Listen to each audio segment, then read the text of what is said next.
반도체 섹터만 놓고 보면 네.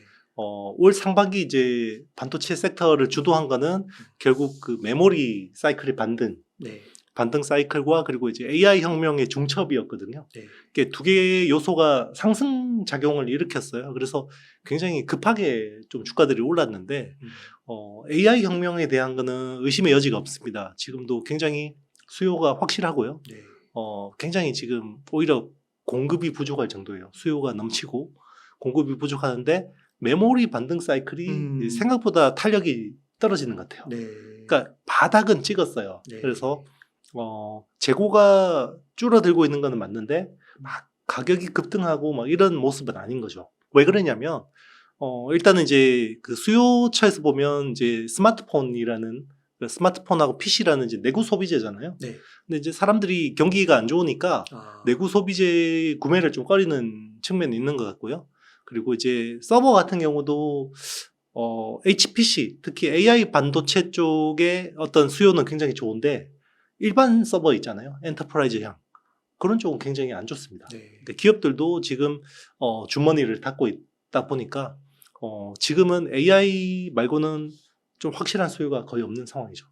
그리고 이제 오늘 저녁, 오늘이 한국 날짜로 8월 23일이죠. 오늘 저녁에 이제 엔비디아 실적 발표를 하거든요.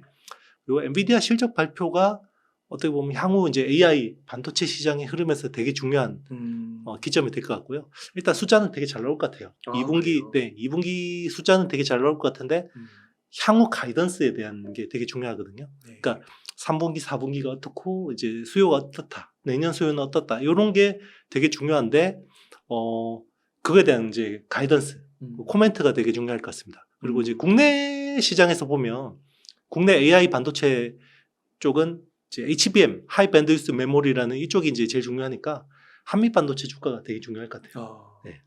그렇군요. 네.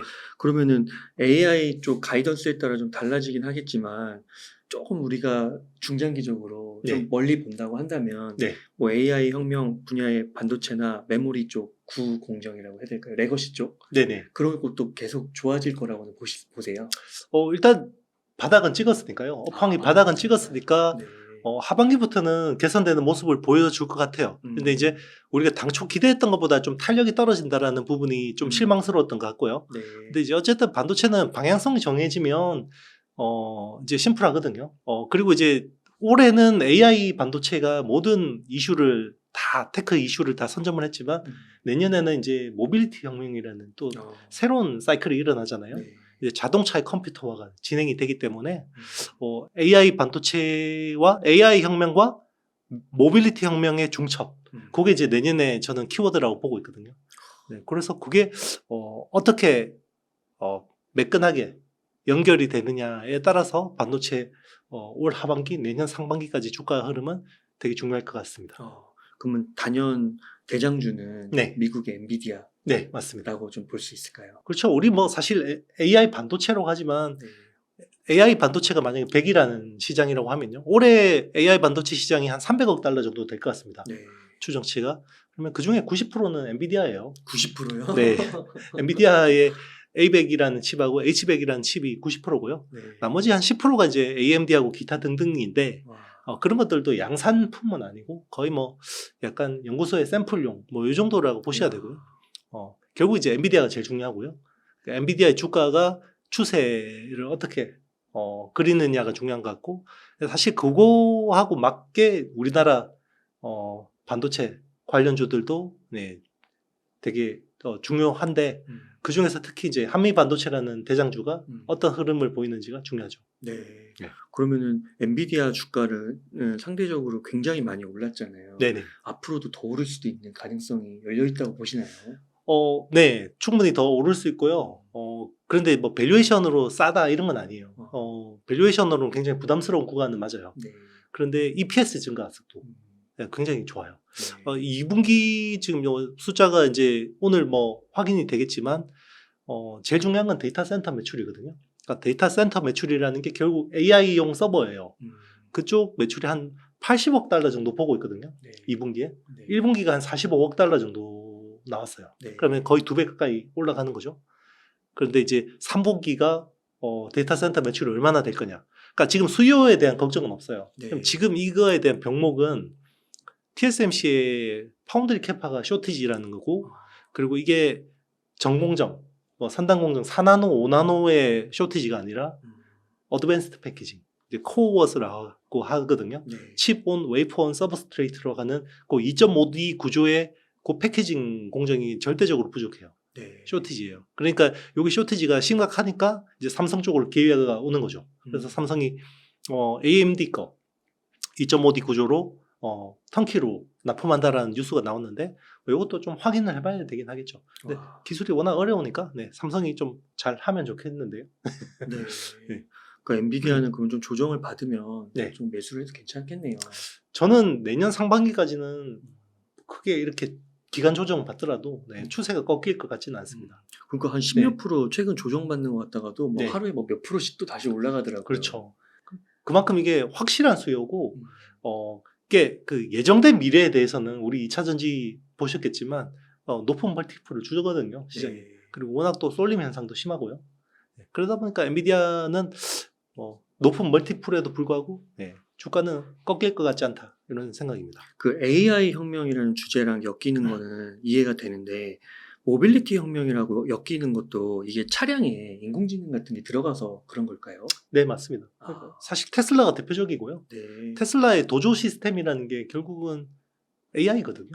그 사람의 어떤 그 인지를 모방해서 하는 거고, 그러니까 사람이 인지를 하는 게 시각이 70%거든요. 네. 그래서 테슬라는 카메라 가지고 대부분 센싱을 하죠. 네. 그러니까 레이더하고 라이다를 안 쓰죠. 근데 이제 다른 업체들은 카메라하고 레이더하고 라이다를 같이 쓰는데 테슬라는 이거를 인공지능으로 다 커버할 수 있다. 네. 이제 그 어떤 서버에 있는 슈퍼컴퓨터 도조 시스템으로 커버할 수 있다라고 생각하는 거죠. 아마 그 방향으로 자율주행차가 어떤 주요 흐름을 형성하지 않을까 생각이 합니다. 네. 그 테슬라 모빌리티 또 엮인다고 하니까 이게 테슬라가 진짜 떠오르긴 하는데 테슬라는 조금 더 크게 좀 엔비디아보다 조정을 받다가 한 연 이틀인가요? 그래도 좀 큰 폭으로 올랐잖아요. 네. 그래도 이제 조금 조정폭은 큰 것 같은데 테슬라도 여전히 좋게 보시나요? 테슬라는 사실 이제 전기차 측면에서 보면 이제 전기차 업체로 본다 그러면 매력도는 좀 떨어지죠. 이제는 사실 치킨 게임을 하고 있잖아요. 치킨 게임을 하면 많은 이익을 내기가 쉽지 않죠. 네. 이제 가격을 계속 낮추니까 마진율이 줄어드는 건데, 요게 어느 정도 마무리가 되고 나면 이제 이게 자율주행차에 대한 관점으로 접근을 하겠죠. 네. 그러니까 테슬라를 어떻게 볼 것이냐, 전기차 업체로 볼 것이냐, 아니면 AI 자율주행 시스템 업체로 볼 것이냐. 이 회사는 컴퓨팅 업체다라고 이제 밸류를 인정받게 되면 충분히 더 갈 수 있죠. 근데 그거의 어떤 그 인지 투자자들의 그 인지의 간극, 그게 어떻게 될지에 따라서 굉장히 주가는 시점이 달라질 수 있을 것 같아요. 네, 조정 시점은. 그러니까 이게 엔비디아랑 테슬라랑 좀 비교해서 느낄 때는 엔비디아는 뭔가 좀 바로 눈앞에 좀 가까운 것 같고 테슬라는 조금 더 시간이 필요할 것 같고 이런 맞습니다. 약간 그런 느낌이 있어요. 네. 그렇게 보시는 거군요. 네. 그러면 이게 이제 우리나라의 HBM 쪽이랑 연관이 돼서 아까 한미반도체를 주목하면 좋겠다라고 하셨는데 사실 한미반도체도 엄청 올랐잖아요. 네, 맞습니다. 그런데도 여전히 좋게 보세요? 그렇죠. 그러니까 다 밸류의 영역은 아니에요. 이미 이제는 이제 모멘텀의 영역이고. 그런데 지금 주식 시장에서 이렇게 확실한 성장이 있는 산업이 어디 있냐는 거죠. 네. 그러니까 AI 반도체만 놓고 보면요. 이게 향후 5년 동안 성장률이 연평균 성장률이 50%예요. 네.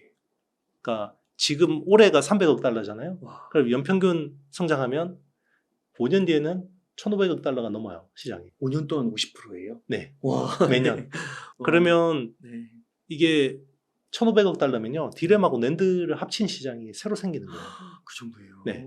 그 AI 반도체에서 HBM이 큰 역할을 하는 거고, HBM 시장을 놓고 보면요. 원래 HBM 처음 올 초에 나왔을 때 제가 이야기했을 거예요.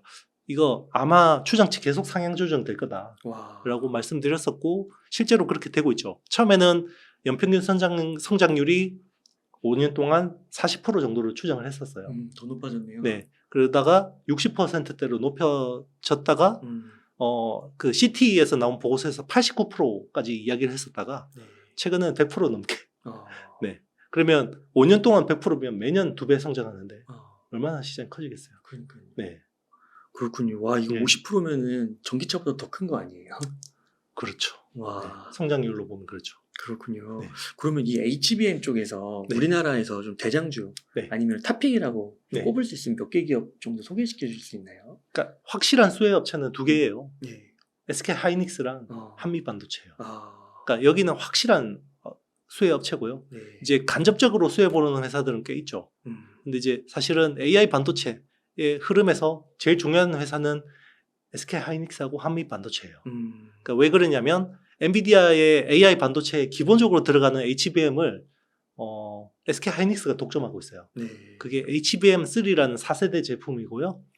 그거를 만드는 데 있어서, 그러니까 HBM을 만들 때, 그러니까 어드밴스드 패키징이라는 기술 자체가 제일 중요한 기술을 두 개를 꼽는다 그러면 웨이퍼에 구멍을 뚫는 TSV, 네. 실리콘 스루비아라고 하는 실리콘 관통 전극 기술이 중요하고요. 그리고 그만큼 못지않게 중요한 게 칩끼리 붙이는 거예요. 그러니까 칩이 거의 종이 이것처럼 나풀나풀해요. 이거를 딱 깔끔하게 붙여야 되거든요. 그러니까 본딩 기술이 굉장히 중요하죠. 네. 그래서 TSV 쪽으로 하는 거는 어플라이드 머티리얼즈라는 글로벌 업체가 합니다. 그리고 뭐 CMP 그런 그 화기계적 연마도 어플라이드 머티리얼즈가 주로 하는데 요 본딩 쪽에서 한미 반도체가 세계적인 기술력을 가지고 있죠. 그렇군요. 예. 그러면은 막 그 HBM 이슈랑 엮어서 막 급등하는 이수페타시스 같은 종목들 있잖아요. 그런 거는 직접적인 건 아니에요. 직접적이라 볼 수 있죠. 근데 이제 요 어드밴스드 패키징 자체에 들어간다기보다는 예전에 우리 PC 조립하면 마더보드라는 거 있잖아요. 그러니까 마더보드가 이게 큰 널찍한 그 PCB 기판이잖아요. 네. 서버에도 그런 PCB 기판이 필요한데 네. 그거는 이제 MLB라는 기판이 필요해요. 고다층 기판이라고 하거든요. 굉장히 어떻게 보면 아주 그 얇은 PCB를 여러 개 겹쳐 놓은 건데 네. 이쪽 시장이 되게 안 좋았어요. 몇 년 동안. 거의 치킨 게임가 완전히 레드오션화 됐었거든요. 그래서 대부분 업체들이 사업을 다 접었어요. 아니면 축소를 하거나. 네. 그런데 이수페타시스만 열심히 하다가 남았죠. 아, 네. 그런데 이제 지금 그 사실 MLB를 왜 국내 기업들이 많이 축소를 했냐면 중국 기업들하고 경쟁을 해요. 네. 이쪽 아이템이. 그러니까 이제 중국의 저가 공세를 견디기가 쉽지 않은 거죠. 그런데 지금 미국이 중국을 배제를 하고 있잖아요. 그러니까 중국산을 배제를 하면 대안이 별로 없어요. 그러니까 네. 이수페타시스가 뜬 거죠. 야, 네. 그렇구나. 이거는 되게 행운이네요. 그렇죠. 이 기업에게는. 굉장히 어떻게 보면 글로벌 공급망이 재편되면서 수혜를 본 거죠. 크게 수혜를 본 거죠. 탈중국으로. 예. 네. 그러면 또 이게 HBM을 그 가장 앞서 나가는 것은 SK지만 네네. 삼성전자도 하기는 하잖아요. 네. 근데 삼성전자 주가는 왜 이렇게 지지부진한 걸까요? 지금 제가 HBM3라는 4세대 제품이 최고 하이엔드라고 했잖아요. 네. 이거를 삼성이 못해요. 아, 그건 또 못해요. 네. 삼성은 HBM2E라는 3세대 제품까지만 할 수 있습니다. 아. 4세대 제품을 SK 하이닉스가 독점하다 보니까 이제 그런 이슈가 있는데 삼성이 이제 경견 사장, DS 부문장이 9월에 양산하겠다. HBM3를. 라고 공언을 했어요. 그래서 네. 9월이 되게 중요한 바로 보름 뒤 맞습니다. 그래서 실제로 네. 이 양산품이 삼성 브랜드를 달고 나올지가 되게 중요한 거고요. 그리고 이제 최근에 나온 이야기가 삼성이 HBM3뿐만 아니라 TSMC의 코어스, 칩온, 웨이퍼온, 서브스트레이트라는 2.5D 구조를 네. 이원화하겠다. 그게 이제 삼성은 아이큐브라고 합니다. 이 네. 코어스 기술을 자기들의 네이밍을 요걸 가지고 AMD 칩을 턴키로 수주받았다. 네. 그러니까 TSMC는 HBM을 하진 않잖아요. 근데 그 삼성은 HBM하고 그 요 어드밴스드 패키징까지 같이 일괄로 해서 턴키로 네. 해주겠다라고 이야기했는데 이것도 HBM3를 양산하는지가 되게 중요할 것 같아요.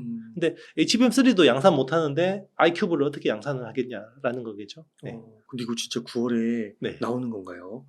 불과 한 달도 안 남았는데요. 삼성이 공언을 했으니까 기다려봐야죠. 그러니까 이게 그러니까 엔지니어들도 굉장히 엇갈려요. 이거 네. 아마 안 될 거다. 굉장히 어려울 걸라고 보는 쪽도 있고, 그래도 삼성인데 야전치인데 갖다 놓고 갈아 넣으면 또 돼. 이렇게 보는 분들도 있고, 네, 모르겠습니다 저는. 그러면 이게 만약에 성공한다고 네. 하면 네. 삼성의 다양한 사업 부분 가운데 네. 의미 있는 한 축을 자리 잡을 수 있는 건가요? 그렇죠. 그러니까 사실 주가라는 거는 실적 곱하기 기대감이잖아요. 네. 기대감 부분에서 굉장히 높아지는 거죠.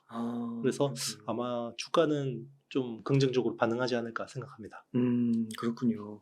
그러면 아까 그 엔비디아가 AI 반도체에서 첨단 공정에서 90%를 차지하고 있다고 하는데 네. 우선 이 부분에서 AMD나 그런 쪽은 네. 더 점유율을 가져가기는 어렵다고 보세요? 기존에는 그랬죠. 왜 그러냐면 일단 칩도 잘 만드는데 엔비디아가 이 개발자 생태계를 꽉 쥐고 있어요. 네. 그게 쿠다 엔진이라는 건데요. 이제 쿠다라는 왜냐하면 엔지니어가 뭔가 프로그래밍을 하려면 어디서 소스를 가져와야 되잖아요. 그게 다 쿠다에 있어요. 네. 그러니까 그 쿠다에 맞게 엔비디아 칩을 가지고 이제 쿠다를 쓸 수 있기 때문에 개발자들이 너무 편한데 만약에 타사 칩을 쓰면 이제 쿠다를 못 쓰죠. 그러면 이제 쿠다에 있는 이런 소스 코드를 컴파일이라고 해서 전환을 해줘야 돼요. 네. 그러면 뭐 일례로 뭐 영어 문서를 한글로 번역해야 된다라고 이제 생각을 한다 그러면 그게 이제 잡일이 되는 거죠. 엔지니어 입장에서는. 네. 쿠다 그냥 쓰면 되는데 내가 굳이 다 번역해가지고 영어도 잘 못하는데 번역해가지고 다시 프로그래밍 해야 되는 거는 엄청난 노가다죠. 근데 이제 그동안에는 쿠다 때문에 굳이 뭐 AMD 거 써야 되냐 이런 사람들이 많았는데 지금 엔비디아의 H100 같은 칩을 주문을 하면 인도받는 시점이 40주가 걸려요. 네. 거의 1년이 걸리거든요. 네. 그러니까 지금은 AI 기술 경쟁이 정말 치열한 상황인데 네. 40주를 기다릴 수가 없는 업체들이 생기죠. 네. 그러니까 AMD를 대안으로 쓰는 회사들도 나오는 거예요. 그게 이제 대표적으로 아마존이 그런 이야기를 하고 있습니다. 네. 일부. 그래서 AMD 칩을 가지고 AI 서버를 꾸리겠다 이런 이야기도 나오는 거죠. 하나의 대안으로. 네. 그럼 엔비디아랑 AMD랑 그렇게 좀 경쟁이 치열해지면 그 가운데서 또 삼성전자의 기회가 또 넓혀질 수도 있겠네요. 그렇죠. 어떻게 보면 수혜를 본 거죠. 그러니까 만약에 이번에 턴키 수주를 성공한다 그러면 TSMC가 지금 그 공급을 다 못 해주잖아요. 그러니까 엔비디아 것도 공급을 다 못 해주는데 당연히 AMD 거는 못 해줄 거 아니에요. 그러니까 AMD도 TSMC의 팹을 확보를 할 수 있으면 제일 좋겠지만 안 되니까 삼성한테 온 거죠. 그러니까 최근에 리사수 AMD CEO가 대만으로 넘어가서 그걸 굉장히 협의를 했었어요. TSMC하고. 그런데 잘 안 된 것 같아요. 그래서 삼성 쪽으로 넘어온 거 아닐까 생각합니다. 그렇군요. 네. 이 AI 혁명 쪽에서 또 삼성전자가 그 HBM 쪽에서 정말 그 공언한 대로 이르게 되면은 또 주가의 반등도 나타날 수가 있고. 그렇죠. 우리나라 반도체 섹터 전반에 큰 영향을 미치죠. 지금은 우리가 AI 반도체라 그러면 HBM만 보잖아요. 네. 그러면 삼성 파운드리가 갑자기 AI 반도체 수혜주가 되는 거죠. 그러면 삼성 파운드리에 붙어 있는 SCM들이 다 좋아지는 거죠. 예를 들면 칩리스 생태계 쪽, IP 생태계 쪽하고 오사 쪽하고 다 좋아지죠. 그래서 좀 지연된다 해도 길게 보면 좀 그래도 낙관적으로. 그러니까 거죠. TSMC도 지금 코어스 캐파를 늘리려고 엄청나게 공을 들이고 있어요. 그런데도 불구하고 이 시차가 필요한 거고요. 잘 안 되는 거죠. 그리고 지금 SK하이닉스도 HBM 쪽도 지금 쇼티지가 심각하거든요. 그래서 SK하이닉스가 지금 1분기 기준으로 한 월 15K 정도의 캐파를 가지고 있는데 15,000장 웨이퍼. 근데 그거를 4분기까지 5만 장까지 늘리려고 했어요. 그러니까 3배 이상 늘리는 거죠, 캐파를. 그러니까 돈도 없는 SK하이닉스가 어떻게 그렇게 캐파를 늘릴 수가 있었을까라고 생각한다면 엔비디아 등등이 선투자해 줬을 거다라고 추정하는 거죠. 그 앞단의 질문 하나만 좀 드려보면은 그 모건 스탠리 같은 경우는 AI 관련 버블이 정점에 가까웠다라고 얘기를 하고요.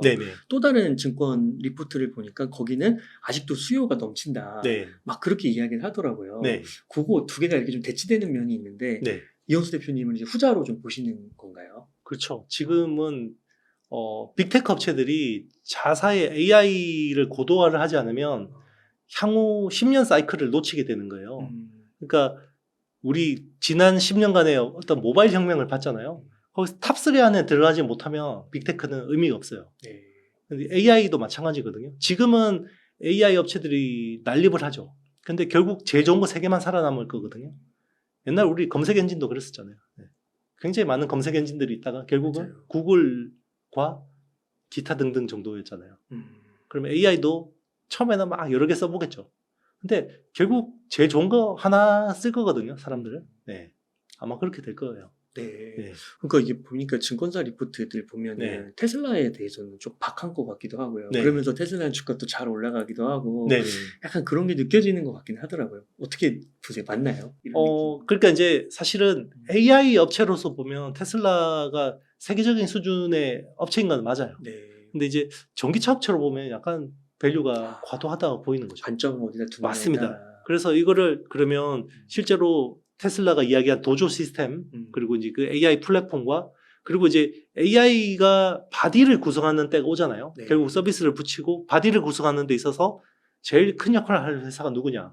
저는 테슬라라고 봅니다. 네. 그러니까 AI라는 거는 실체가 없잖아요. 그러니까 클라우드에서 그냥 소환시켜서 잠시 어디에 머무르는 건데 그게 몸이 생긴다라는 거는 그렇죠. 로봇, 휴머노이드 로봇, 옵티머스 봇하고 그리고 테슬라의 자율주행차가 맞아요. AI의 바디가 되는 거죠. 근데 그거를 얼마나 잘 구현할 거냐. 이게 이제 향후 테슬라의 주가에 굉장히 중요할 것 같습니다. 그런 포지션에서 테슬라랑 경쟁업체가 있을까요? 뭐 특별히 없죠. 지금은 이 정도 아직까지는 이 정도 수준의 그걸 구현하는 회사는 없는데 제일 유력한 회사는 애플이죠. 네. 애플카. 그렇죠. 애플카, 애플 XR, 아이폰 이게 바디잖아요. 디바이스 단. 그리고 그 CPND라고 항상 제가 이야기하는 게 있잖아요. 콘텐츠하고 플랫폼하고 네트워크하고 디바이스를 풀로 가지고 있는 회사가 애플하고 테슬라죠. 야. 여기에 AI가 어떻게 붙느냐가 중요한데 애플은 AI가 취약하죠. 왜냐하면 애플은 GPT 시대에 대응을 못했죠. 기존에 시리 기반으로 했잖아요. 그렇군요. 시리라는 AI는 야. GPT 기반이 아니죠. 네. 그래서 지금 애플 GPT를 빨리 개발하고 있는 거죠. 와, 이 CPND라는 개념은 네. 와, 오늘 갑자기 확 와닿는데요. 이게 네. 진짜 현실에서 점점 네. 더 가까이 와서 그런가 그렇죠. 많이 들었는데 오늘 유난히 확 와닿는데요. 그렇죠. 네. 아, 애플과 테슬라. 맞습니다. 아, 이게 너무 어려워요, 용어가. 네. 네. 인텔의 파워 비아라는 기술이 네. 게이트 올 어라운드 GAA 네. 이거 이후에 차세대 기술로 주목을 받고 있는데 인텔뿐 아니라 삼성전자와 TSMC는 이 기술 적용에 어떤 계획을 좀 가지고 있는지 궁금합니다. 일단 지금 선단 공정에서 제일 중요한 거는 EUV라는 공정 도입하는 거고 네. 그리고 이제 트랜지스터 구조가 바뀌죠. 기존에는 물고기 지느러미 모양의 핀패치라는 구조를 쓰고 있는데 네. 이걸 이제 삼성이 3나노부터 게이트 올라운드라는 공정을 도입했죠. 네. 이번에 퀄컴이 스냅드래곤을 이제 요 3나노 GAA 공정으로 의뢰를 했다라는 뉴스가 나오긴 했습니다. 네. 그래서 지금은 요 기술이 되게 중요하겠죠. 왜냐하면 진짜 삼성이 3나노 GAA를 잘하게 되면 선단 공정에서 진짜 TSMC한테 한판 어떤 뒤집기를 할 수 있는 계기가 되는 거고 요 다음에 버전의 기술이 지금 이야기하는 파워 비아예요. 네. 그러니까 인텔이 상대적으로 선단 공정에서는 되게 뒤처졌거든요. 네. 그러니까 TSMC하고 삼성에 비해서 왜냐하면 삼성이나 TSMC는 지금 4나노, 3나노까지 왔잖아요. 근데 인텔은 지금 10나노까지밖에 못 하거든요. 네. 조만간 이제 인텔 4라는 공정을 인텔 4는 4나노 같은 7나노라고 해서 인텔 4라고 하거든요. 네. 그러니까 사실은 7나노예요. 근데 이제 7나노로 넘어가려고 하는데 삼성하고 TSMC는 3나노로 가고 있죠. 그러니까 선단 공정에서 뒤쳐졌으니까 인텔이 드라이브를 거는 기술이 파워 비아라는 기술이에요. 네. 그러니까 파워 비아라는 기술이 뭐냐면 이게 BSPDN이라는 기술하고 같은 이름이에요. 네. 그러니까 BSPDN의 또 다른 이름이 이제 인텔이 명명한 게 파워 비아인데 그러니까 BSPDN은 뭐냐? 백사이드 파워 딜리버리 네트워크. 네. 좀 어렵죠. 네, 그러니까 쉽게 이야기하면 여기 반도체 칩이 하나 이렇게 네모난 칩이 하나 있다고 하면 기존에는 위쪽에만 회로를 다 올렸잖아요. 네. 예를 들면 대표적인 게 트랜지스터 그리고 시그널부 그리고 파워부를 다 올렸는데 여기 선단 공정이 계속 될수록 이 시그널부하고 파워부가 너무 복잡한 거예요. 네. 그래서 선단 공정 기술을 저해하는 거예요. 그러니까 방에 이렇게 그 전선 케이블이 너무 복잡하게 얽혀 있는 거예요. 그러다 보니까 이게 선단 공정이 좀 쉽지 않은 건데 그 중에서 제일 좀 덜 중요한 부분이 파워부를 요 칩의 아랫부분에 배치한 거예요. 그러니까 칩을 기존에는 한 면만 쓰다가 양면으로 쓰는 거예요. 그래서 덜 중요한 파워부를 아래쪽에 배치를 하고 그러면 위하고 아래쪽에 통신이 안 되잖아요. 그래서 TSV를 뚫습니다. 네. 그래서 위하고 아래 쪽에 통하게. 그러니까 칩을 양면으로 쓰는 거죠. 그게 파워 BI라는 기술이에요. 그렇게 하면 이제 그 회로의 면적을 15% 가량 줄일 수 있고, 그리고 이제 회로 배선 길이를 9% 이상 줄일 수가 있죠. 네. 그래서 이게 되게 중요한 건데 인텔이 요거를 내년에 적용하려고 하고 있어요. 아, 벌써 그 정도까지 왔어요. 네. 그래서 이번에 그 차세대 칩인 메테오 레이크에 저전력 코어가 이제 그 스카이 블루 크릭이라는 건데 거기에다가 적용했는데 요거는 양산품은 아니고 그냥 자기들 R&D용으로 만들어 본 거고요. 요게 이제 본격 적용되는 건 2나노부터 적용이 될 것 같습니다. 그래서 근데 이제 TSMC하고 삼성 같은 경우는 2026년에 계획이 돼 있어요. 파워 BI 쪽은. 예. 그래서 인텔이 이쪽은 좀 우리가 드라이브를 걸어보겠다. 왜냐면 게이트 올 어라운드나 이런 쪽은 늦었기 때문에. 예. 아예 다른 방식을 취하는 거예요. 네, 맞습니다. 그러니까 이게 핀팻 네. 방식을 뒤집기 위해서 삼성이 GA라는 네네. 카드를 꺼낸 거고, 그렇죠. 인텔은 이걸 또 뭐 어차피 완전히 네, 새로운 게임의 룰을 와. 만들기 위해서 파워 BI를 이제 굉장히 공격적으로 도입하는 거죠. 그러면 이게 네. 그 표준화 싸움인가요? 그렇게 볼 수 있습니다. 아, 네. 그래요? 네. 그럼 인텔이 승리하게 되면 네. 삼성은 또 GA를 해서 이때 파워 BI 쪽으로 넘어가야 되는 거예요? 일단 GAA의 장점도 있고 파워 BI의 장점도 있는데 어떻게 보면 인텔 입장에서는 산단 공정에서 굉장히 중요한 무기 하나를 확보하는 거죠. 근데 내년 양산이면 상당 수준 올라갔나 보네요. 그러니까 꽤 그렇게 볼 수 있는데 근데 인텔이 그동안 뻥친 게 많잖아요. 뻥친 게 많잖아요. 그래서 뻥친다는데 이게 되는 게 별로 없으니까 네, 또 이제 좀 지켜봐야죠. 그래도 뭐 BSPDN 쪽에서는 제일 앞서 있는 건 맞는 것 같습니다. 그러면은 삼성도 네. 이 파워 BI 쪽에 관심을 갖고 추진은 하는 건가요? 그렇죠. 2026년부터. 그러니까 3년 뒤에 이제 적용하려고 하고 있죠. 그게 이제 아마 1.8나노나 뭐 이런 쪽에 적용될 것 같습니다. 근데 적용을 안 하고 GAA로 승부를 볼 수도 있는 거 아니에요? 그러니까 GAA도 하고 그 다음에 GAA 적용하고 나서 BSPDN을 적용하려고 하는 거죠.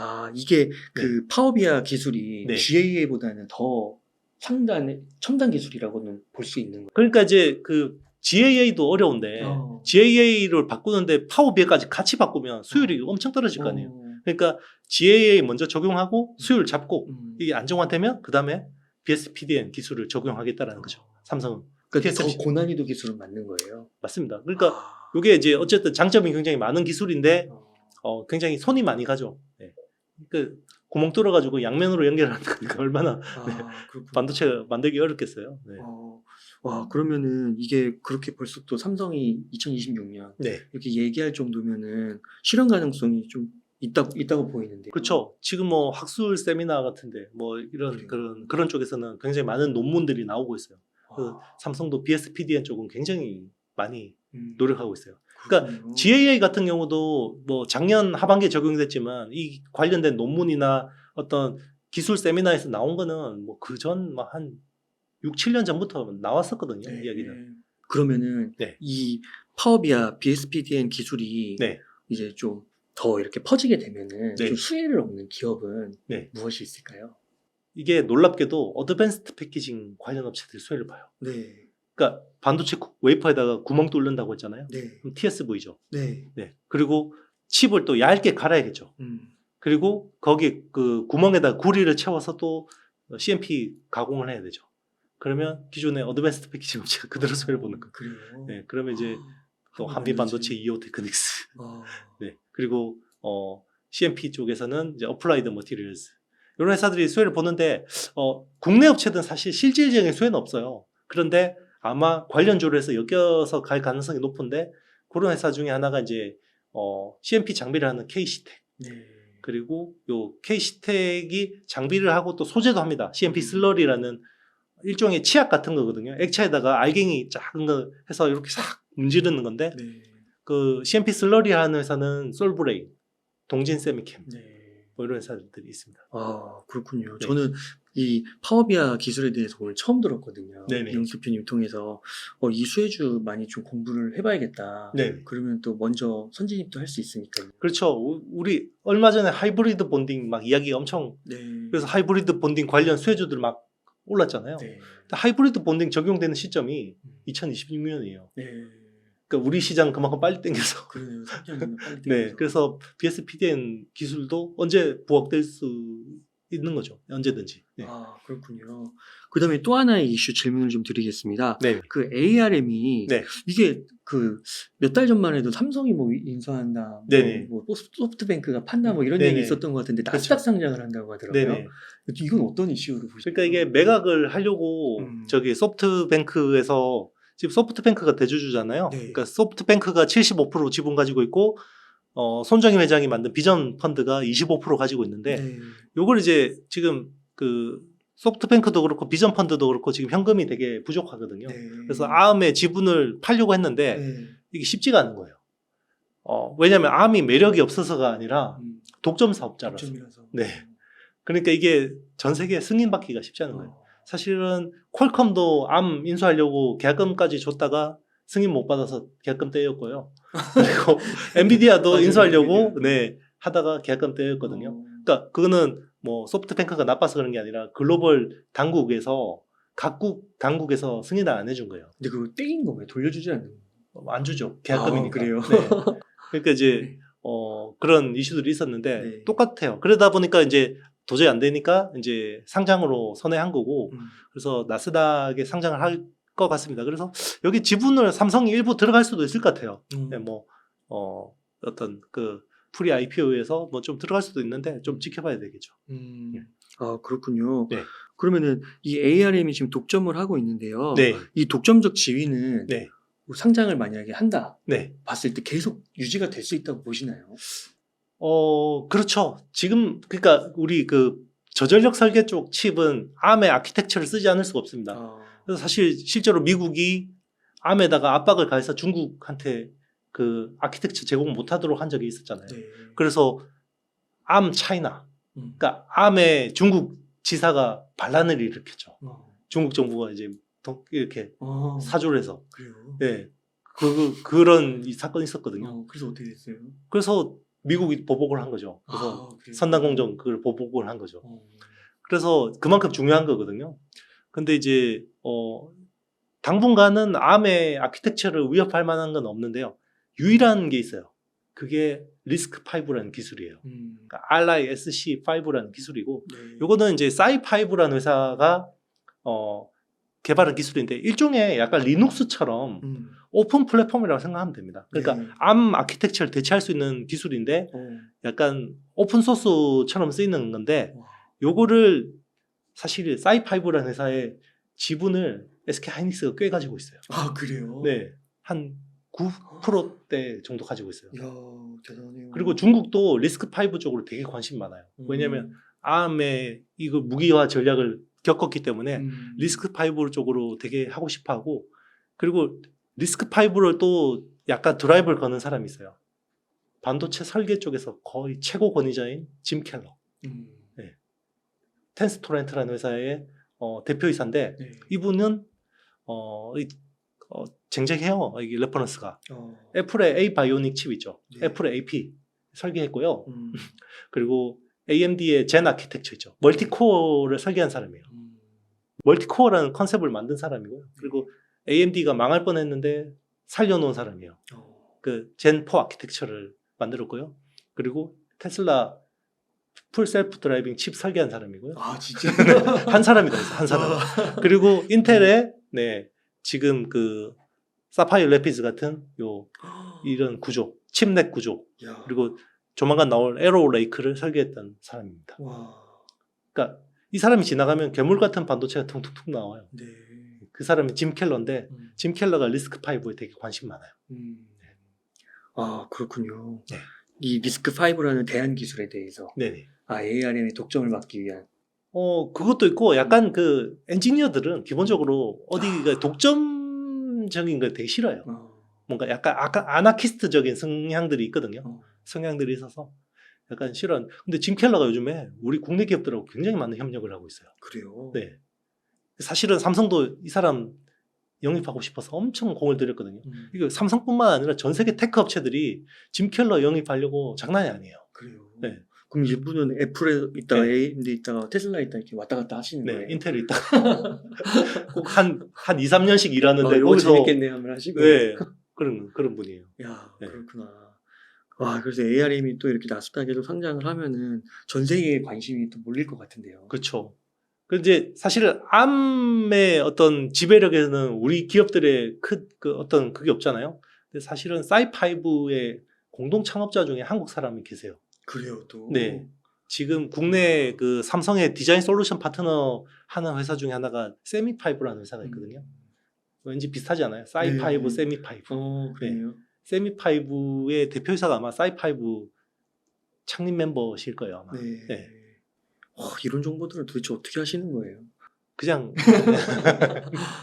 그러니까 이제 리스크5를 가지고 이제 칩 설계를 하려는 니즈들이 많아지고 있고 리스크5로 전환되면 우리 국내 기업들이 좀 수혜를 볼 수 있는 거죠. 왜냐하면 지금 칩 설계 쪽에서는 우리 국내 업체들의 점유율이 참혹하거든요. 2%도 안 돼요. 네. 네.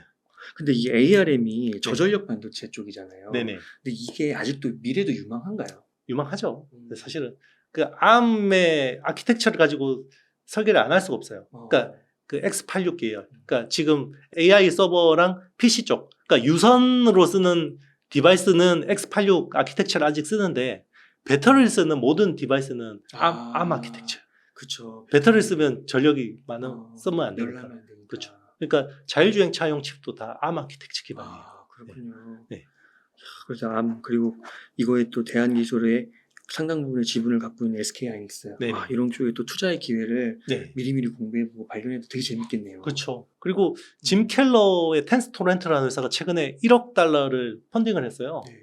1억 달러 펀딩을 했는데 거기에 70%가 우리나라 기업이 들어갔어요. 그래요. 네. 현대차 그룹이 50% 들어갔고요. 그 5천만 달러. 그러니까 현대차가 3천만 달러, 기아가 2천만 달러 투자했고 삼성에서 3천만 달러 정도 투자했어요. 그러니까 최근에 그래서 짐 켈러의 텐스토렌트 칩을 삼성 파운드리에서 생산하기로 했고요. 그리고 LG도 짐 켈러하고 협력을 해요.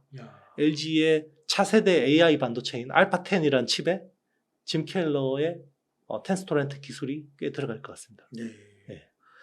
참 이런 말씀 들으면은 진짜 네. 우리나라 경제에 대해서 좀 비관하고 안 좋게 보는 시각들이 있잖아요. 네네. 근데 결국은 또 시간이 지나 보니까 이만큼 또 발전하고 세계의 거의 선진국의 반열에 오른 거잖아요. 그렇죠. 그러니까 우리나라가 이렇게 해서 이걸 한 단계 밟아왔다는 것이구나 이런 소식 뉴스를 접하는 거죠. 그렇죠. 이게 사실 저는 이제 약간 반도체 어떻게 보면 굉장히 긍정적인 스탠스일 수밖에 없잖아요. 네. 그러니까 딱 그런 느낌이에요. 지금 뭐 메모리 반도체의 60%를 중국에 의존하잖아요. 40%가 중국이고 20%가 홍콩이면 사실상 60%를 중국에 의존하는 건데, 그래 중국이 이제 망가지니까 큰일 났다라고 이야기하는데, 요런 게 언제 있었냐면 한한령이 생기면서 한국 어떤 미디어 앤 콘텐츠가 큰일 났다라고 했는데 중국이 막히니까 전 세계 K-팝이 됐죠. 그러니까 K 반도체도 이렇게 막 짐 켈러하고 막 이렇게 발빠르게 대응하고 이런 것들을 보면 우리 기업들이 그만큼 대응력이 빠른 거 아닌가. 그래서 오히려 이게 전화위복이 될 수도 있겠다라는 생각도 있습니다. 그러네요. 진짜 그때 엔터 쪽 맞아요. 그 말씀 좀 들어보니까 그 아무래도 동양계 쪽이고 시장이 크고 하니까 중국 쪽으로 집중했는데 이게 막히면서 어쩔 수 없이 이제 서양이나 이런 쪽, 뭐 중동이나 이런 쪽으로 시장을 돌렸는데 거기서 이제 터진 거라고 하시더라고요. 그렇죠. 그러니까 캡티브 시장이 큰 거는 장점일 수도 있지만 단점도 있어요. 그러니까 그때 한국 콘텐츠들을 보면 다 중국에 맞춤으로 하다 보니까 퀄리티가 되게 떨어졌었거든요. 왜냐면 중국은 생각해보세요. 무슨 변호인이나 택시 운전사 같은 그런 사회적인 이슈를 못 다루죠. 그러니까 맨날 로맨틱 코미디만 했었던 거죠.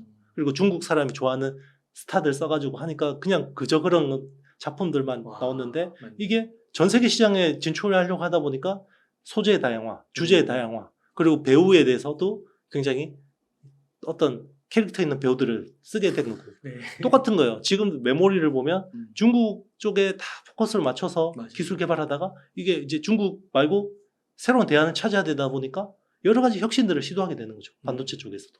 그러니까요. 진짜 저도 몇 년 전까지만 해도 한국 드라마, 뭐 한국 영화 별로다 이런 생각을 겉으로 말하지 않았지만 조금 느끼곤 있었는데 요즘에 뭐 넷플릭스, 디즈니 이런 데 보면 너무 재밌어요. 그렇죠. 손을 놓을 수가 없어요. 눈을 뗄 수가 맞습니다. 없어요. 한번 보기 시작하면. 그게 어떻게 보면 파괴적인 혁신이 일어나는 거죠. 그러니까 그런 이야기 있잖아요. 우리 그 데미안이라는 책에서 보면 그렇잖아요. 그 알이라는 거는 그 새한테는 하나의 세계잖아요. 그렇죠. 근데 그 아래 껍질을 깨지 않으면 밖으로 나올 수 없는 거죠. 그렇죠. 그러니까 하나의 세계를 만나기 위해서는 하나의 세계를 망가뜨려야 되는 거죠. 뭐 짐 켈러라고 하셨나요? 네네. 와, 그 짐 켈러의 파트너십 그런 네. 것들이 씨를 지금부터 뿌려가지고 네, 어떻게 열매로 나올지 되게 궁금해집니다. 그렇죠. 그 로봇 분야 또 한번 여쭤보겠습니다. 고령화 시대 이런 게 좀 저출산 시대 이렇게 되면서 그 로봇주에 대한 관심이 또 커지고 있는 것 같아요. 네네. 그리고 말씀해주신 대로 그런 AI 이런 혁명과 함께 그걸 어딘가에 심어야 되는데 네네. 그게 이제 또 로봇이 아닌가 싶은데 로봇 섹터에 대해서는 좀 네. 어떻게 보고 있으신지 궁금합니다. 이것도 그 결국 다가올 미래라고 생각합니다. 네. 결국은 이 세계적인 역병이 불었고 결국 그 AI 혁명이 불었고 그 사람의 몸값이 점점 귀해지고 사람의 일자리가 점점 사라지면서 이거를 결국 로봇이 대체할 수밖에 없다고 생각하거든요. 네. 기업들도 이걸 생존을 위해서 어쩔 수 없는 거예요. 그러니까 보면 뭐 지금 미국 같은 경우도 실업률이 안 올라가잖아요. 네. 그죠? 계속해서 어떻게 완전 고용 상태가 이어지고 있는 것들이고 그만큼 이게 사람의 몸값은 계속 귀해지는 거고 그 인플레이션을 방어하기 위해서 기업들은 계속해서 자동화 투자를 할 수밖에 없는 거죠. 네. 마치 우리 20세기 초에 스페인 독감 이후로 컨베이어 벨트 투자를 붐이 일었던 것처럼 네. 그런 식으로 이제 어떻게 보면 일어날 수밖에 없는 건데 지금은 로봇이라는 게 아주 정해진 일만 하죠. 네. 그러니까 딱 어떻게 보면 프로그래밍 딱 해놓은 것처럼 그러니까 딱 정해진 것들만 하는데 이게 결국 AI라는 게 더해질 때 굉장히 파급력이 크다고 보거든요. 네. 그러니까 지금은 그 정도 수준인데 뭐 협동 로봇이라고 해서 사람하고 로봇이 같이 일하는 수준이라고 이야기하는데 결국 테슬라가 하는 그런 AI 로봇 같은 경우는 이게 나중에 엄청난 임팩트를 줄 것 같아요. 그래요. 그게 로봇 산업에서도 되게 중요한데 AI 산업에서도 되게 중요한 것 같아요. 그러니까 AI한테 우리가 인간의 언어를 가르치는 게 그 LLM이라고 해서 지금 챗GPT잖아요. 네. 그러니까 로봇한테 언어를 가르치는 거는 우리의 사람의 뇌를 모방해서 이제 우리 LLM이라는 모델을 통해서 가르칠 수 있는데 로봇한테 그 로봇용 AI한테 사람의 운동지능을 가르치는 건 어떻게 해야 될까? 그죠? 네. 거기서 또 엄청난 난제들이 있는데 이게 해결되면 우리가 이야기하는 아이언맨의 자비스 같은 네. 그런 엄청난 AI가 나올 수가 있는 거죠. 왜냐하면 AI는 자기는 바디가 없기 때문에 자아가 없죠. 네. 그러니까 어떤 이야기냐면 AI한테 말은 가르칠 수 있는데 AI한테 사람의 어떤 모든 감각이나 인지를 가르칠 수는 없다는 그렇죠. 거예요. 얘는 바디가 없으니까. 근데 로봇에 적용이 된 순간 자기는 바디라는 게 손발이라는 게 있고 촉각이라는 게 그것도 생기고 인지하겠네요. 그렇죠. 세상을 바라보는 관점이 생기는 거예요. 근데 바디가 없을 때는 그게 가르칠 수가 없거든요. 맞아요. 여기서 내가 선풍기 바람 쐬면서 여기 시원해지고 여기 잔털이 흔들리고 이런 것들을 어떻게 로봇한테 가르치는 거죠. 예. 그런 것들이 생기는 거예요. 그러면 AI 자체도 고도화되고 로봇도 고도화돼요. 그러니까 이게 되게 약간 공상과학 같은 것 같기도 한데 그 일론 머스크랑 네. 샘 올트먼하고 네. 이거 막 싸운다고 그러더라고요. 네. 서로 같이 동업하다가 그렇죠. 오픈AI 하다 싸우고 막 근데 이게 보니까 그 핵심 이유 중에 하나가 진짜 구현이 될 거라고 믿더라고요, 우선은. 그렇죠. 그리고 거기서 구현됐을 때 위험한 그런 현상들, 그리고 정말 상상도 못할 일들, 그런 것 때문에 이게 싸우더라고요, 철학으로. 그렇죠. 그러니까 그 사람들은 이미 그러니까 이루어질 거라고는 보더라고요. 맞아요. 와, 그러니까 그런 것도 되게 우리 챗GPT 봤잖아요. 이게 AI 연구하시는 분들이 10년 뒤에 올 거라고 생각한 게 6개월 뒤에 와버린 거예요. 그러면 로봇의 AI라는 게 올라가는 순간부터는 우리의 예상 범주를 넘어서겠죠. 네. 그러면은 이 네. AI 로봇이라고 했을 때 네. 거기에서 단연코 대장주는 네. 테슬라 외에는 없는 건가요? 국내에서는 이제 하드웨어를 하는 회사들은 되게 하드웨어. 많아질 거고 그리고 AI 반도체도 결국 로봇 관련 업체로 봐야죠. 그러니까 따로따로 이제 봐야 되는 거고 이걸 같이 하는 거는 테슬라로 봐야 되는 거고. 그걸 어떻게 보면 풀 라인업을 제일 잘 갖추고 있는 회사는 테슬라죠. 그렇게 네. 테슬라. 거기에다가 애플 GPT라는 걸 잘 하게 되면 이게 애플의 디바이스 생태계에 그대로 올리면 되는 거니까 AI를. 네. 그러니까 이게 약간 그런 느낌일 수 있을 것 같아요. 이게 보면 전기차도 보면 그 풀 셀프 드라이빙 그거를 FSD를 요즘에 이제 라이센스 방식으로 가져간다고 하잖아요. 네네. 다른 전기차들이. 그렇죠. 뭐 몇 개는 뭐 가져간다고 계약도 했다고 하고 그러는데 약간 그런 느낌으로 이제 기존에 있던 그런 로봇 업체들이 전기차 내연기관 업체들처럼 그냥 제조 영역에 좀 머물지 않을까. 그렇게 될 수 있습니다. 그래서 아마 그거를 AI 파운데이션을 직접 하는 것보다는 챗GPT나 그런 쪽으로 라이센스해서 쓰는 게 좋죠. 실제로 그런 어떤 API나 플러그인 서비스들을 협력들이 되게 많이 이루어지고 있어요. 로봇 업체들하고. 왜냐하면 기존의 로봇 업체들이 어떤 프로그래밍을 하는 거는 딱 그 엔지니어가 딱 그 프로그래밍 한 것만 그 안에서만 움직이거든요. 근데 로봇이라는 게 실생활에 있다 보면 자기가 처음 마주하는 그런 상황들이 되게 많이 벌어지거든요. 거기서 판단을 해야 되죠.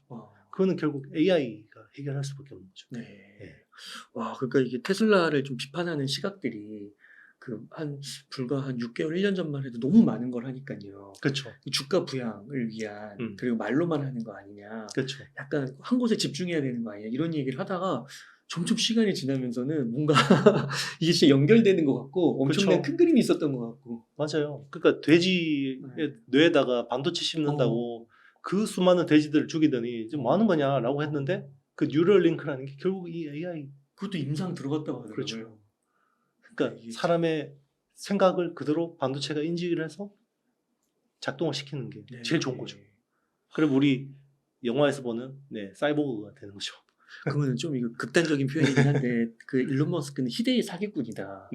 뭐 먹튀다 뭐 이런 얘기도 하고 뭐 안 판다고 하면서 자기 주식 팔고 그런 것들은 좀 어떻게 생각하세요? 사기꾼적인 기질은 있는데요.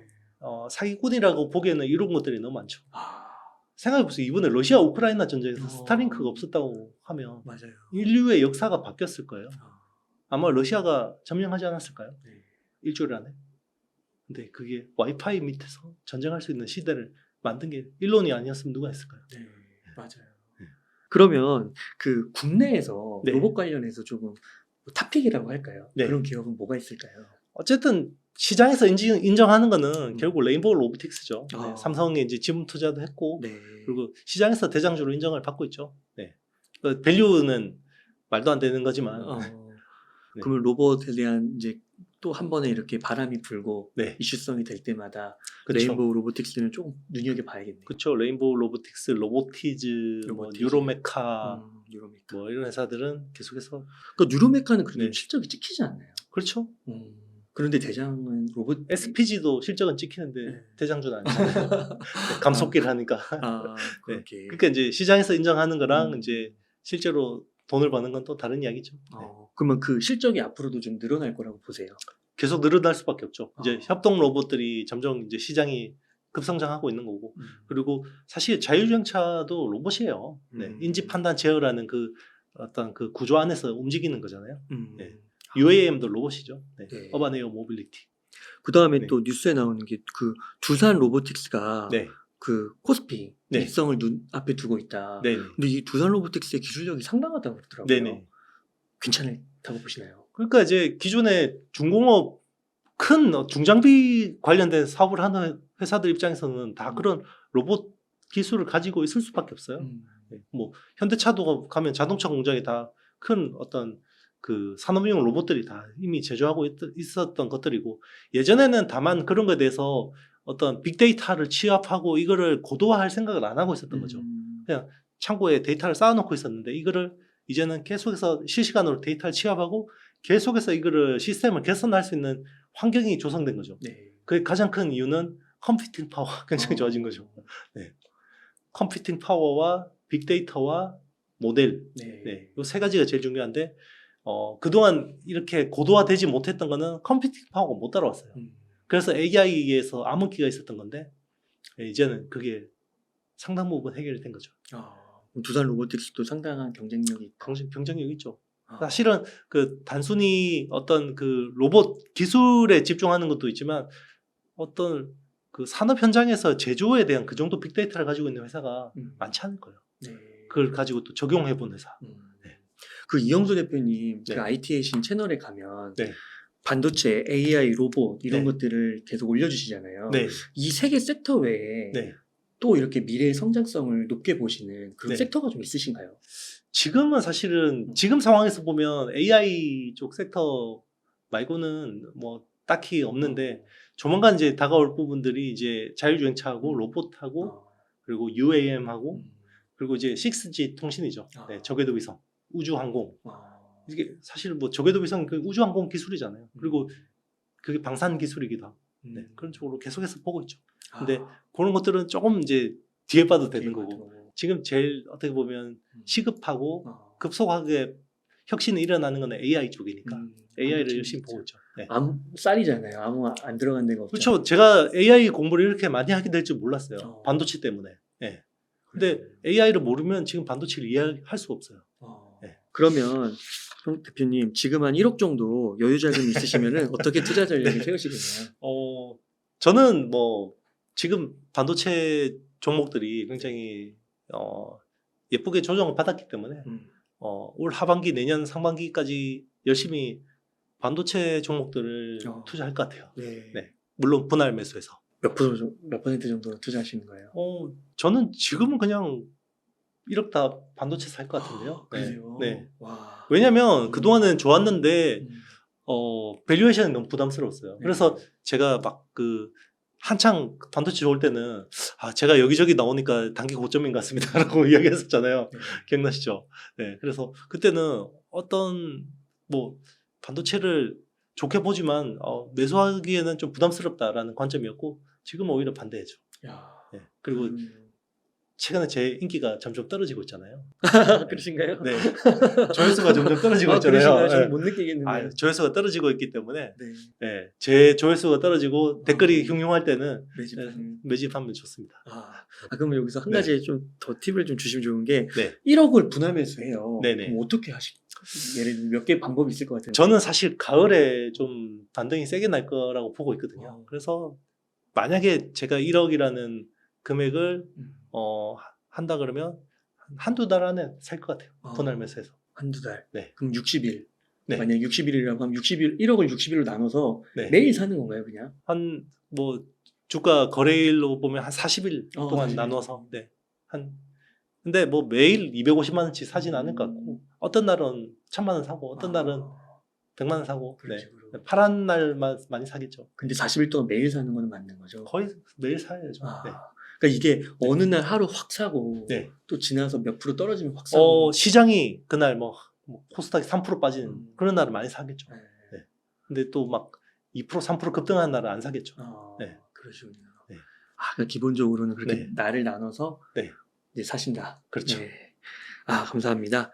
그럼 끝으로 시청자님들께 하고 싶으신 말씀 있다면 부탁드리겠습니다. 네, 제가 뭐 올해 처음부터 이제 매달 나오니까 이제 뭐 쭉 이제 제 영상들을 보시던 분들은 아시겠지만 저는 상반기는 어떤 금융 장세였고 하반기부터는 실적 장세로 넘어가는 기점이라고 보거든요. 그러니까 이제 뭐 전설적인 투자자 우라가미 꾸니오가 이야기한 이제 봄에서 여름으로 넘어가는 건데 계절이 바뀔 때는 비가 한번 내리잖아요. 네. 딱 지금이 그런 시점이라고 생각해요. 그래서 반도체는 지금 굉장히 매력적이다. 네. 제가 최근에 나온 영상 중에 이렇게 제일 그래도 멘트를 세게 이야기하는 것 같은데요. 네. 지금은 겁먹기보다는 좀 더 약간 공격적으로 봐도 되지 않을까. 그러니까 왜냐하면 시장이 지금 겁에 질려 있잖아요. 이럴 때일수록 오히려 대중들하고 반대로 가면 오히려 수익을 낼 수 있지 않을까. 이게 또 왔어요. 이용 대표님께서 작년 말에 나오셔서 바닥이라고 하셨거든요. 네네. 그때 샀으면 뭐 삼성전자 지금은 좀 떨어졌다 해도 그래도 한 몇십 프로 올라갔으니까요. 그렇죠. 근데 그때 못 샀잖아요. 그렇죠. 제가 항상 이제 삼성전자는 약간 현금 가지고 있느니 삼성전자 가지고 있으면서 왜냐하면 삼성을 못 파는 날은 없거든요. 거래량이 없어서. 그렇죠. 그러니까 이제 현금 가지고 있느니 삼성 가지고 있고 오히려 약간 우리 채널 같이 열심히 공부하는 분들은 사실 소부장 관련 업체들 집중해도 충분히 수익 낼 수 있거든요. 그래서 지금 봐라. 그리고 그렇다고 또 한 번에 뭐 사는 게 아니라 분할 매수하면 충분히 리스크를 시간에 녹일 수 있으니까. 그렇죠. 그리고 이번 사이클의 특징은 철저히 후공정 사이클이에요. 어드밴스드 패키징이라는. 어드밴스드 패키징이라는 사이클이고 지금 어드밴스드 패키징 관련주들이 밸류에이션 부담은 굉장히 큰데요. 이게 확장되는 그림을 잘 보셔야 돼요.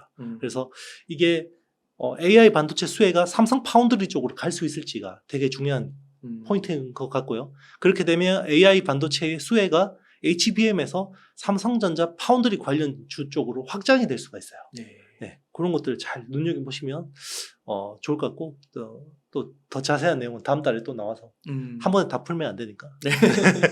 맞습니다. 그리고 네. 또 유튜브 채널 IT신 네네. 찾아가 주시면 되고 네. 또 최강의 반도체 투자 네네. 네, 책도 봐주시면 되고. 네, 제 책이 조금 그러니까 초보자들이 보기에는 좀 어렵긴 한데요. 사실은 투자하는 사람들 입장에서는 굉장히 매력적인 책이 아닐까. 약간 교과서처럼 쓰시는 분들이 많더라고요. 다 네. 극찬하시더라고요. 네. 그래서 투자하시는 분들은 그렇고 이제 투자 안 하시는 분들은 왜 이렇게 책을 어렵게 써놨냐. 네. 이렇게 이야기하시고.